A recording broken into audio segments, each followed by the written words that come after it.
What's up guys, today we've got Roxy helping us renovate a tarantula tank. Wave! Good girl. Isn't she just so cute? She gave you guys all a wave hello. So right now she's helping us break apart all the core peat so that we can use it in the tank. So Roxy is about a 6-month-old sulfur-crested cockatoo that's owned by my friend Andrew that owns Camo's reptiles. So we were down there fixing up some spider tanks and thought we'd bring you guys along to watch. So this is Roxy checking out the ants and the tarantulas. She kind of looks like she went wow just then with that one.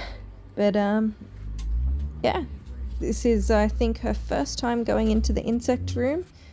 So everything's a little bit overwhelming, but those are some meat ants. Andrew has an absolutely huge meat ant colony. So you can see them going crazy, and all those wooden blocks with the ants painted on are actually the nest areas with thousands and thousands of eggs.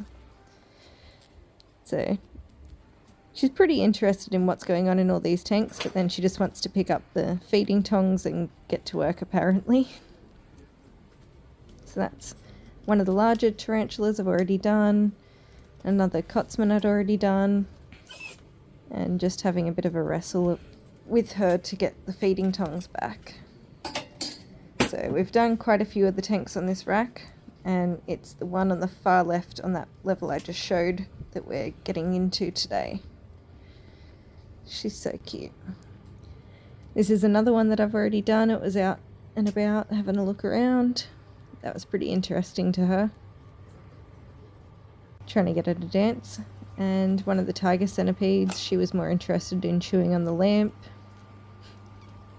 So you can definitely tell she's in her terrible twos.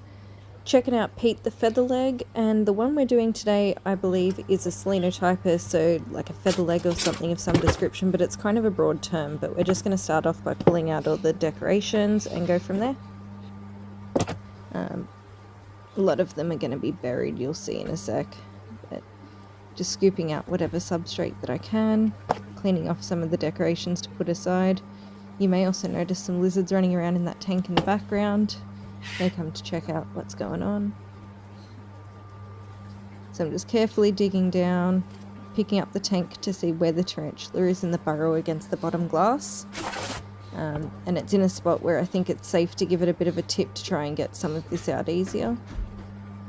So just digging down, double checking constantly to make sure it's safe to tip it and stuff, and just carefully trying to excavate so that we can get to the tarantula at the bottom. It had quite a big cavity at the bottom, so this tank was actually quite light to be able to pick up and tip and stuff, because there was a really big excavated area in the bottom of the tank. And this is sped up about 2 times as well. Caught it just in time to stop it from falling, and then just trying to get it into the box.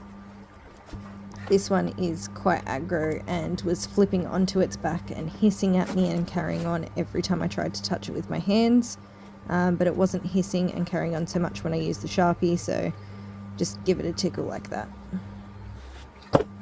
So just going to tip out the rest of the core peat and then can get started on this tank reno. And this is the tarantula in question. So it actually came to us unlabeled. You'll see the tank in a sec has a blank label on it. No one's ever bothered to write anything onto it. So I know it's a selenotypus of some description, but not sure exactly what. Just gave the tank a bit of a spray and clean up. It also got hosed out and stuff, and then started working on it. The boys were picking on me at this point, but you can see how cool the result is. We've got a big open burrow area just like it had before, and then with some leaf litter and some fake plants and stuff. Pretty nice.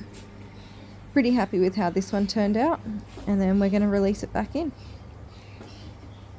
So unfortunately the videos that I took, you just couldn't pick up the audio of this thing hissing, but oh my god, it would not stop hissing and whistling and carrying on at me. So definitely not one that we're going to be handling, but that's alright. Not every tarantula needs to be handled. And here we go. It's just about to flip. Yep, just flipped almost completely onto its back again when I touched it. So just going to set it down and get the Sharpie to give it a bit of a tickle again. I don't know where my paintbrushes went. I think Roxy ate them all, to be honest. I keep finding chunks of paintbrush on the floor all chewed up. So that's alright, we can use the Sharpie to give it a tickle. Have the lid ready to go. I did have one the other week that jumped out of the tank at me when I put it back. So just being real careful to put it back. And easy done. In there to enjoy the new home, and hopefully it does like it. I guess we'll see in a week or two how it's going. It does have area to burrow if it wants to.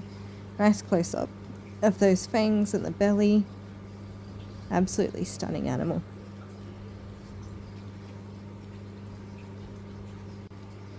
So you can see that burrow. Pretty good sized burrow for this little one. So this way we do it so that we can see into the burrow, and that's a close up of the tarantula. If you have any idea what it is, leave a comment. Thanks for watching.